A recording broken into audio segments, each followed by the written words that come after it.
Hi guys, so how to fix Snapchat memories. If you have any problem with the memories in your Snapchat, this video is gonna help you a lot.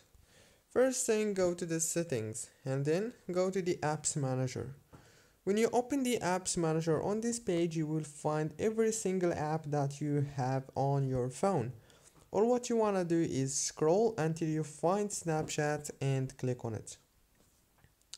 Click on this for stop here and then go to the data usage, disable the Wi-Fi and enable it again.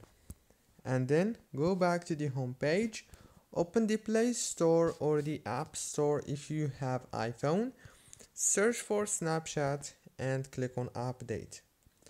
That's it guys, very easy and simple. Don't forget to like, subscribe. Thank you for watching.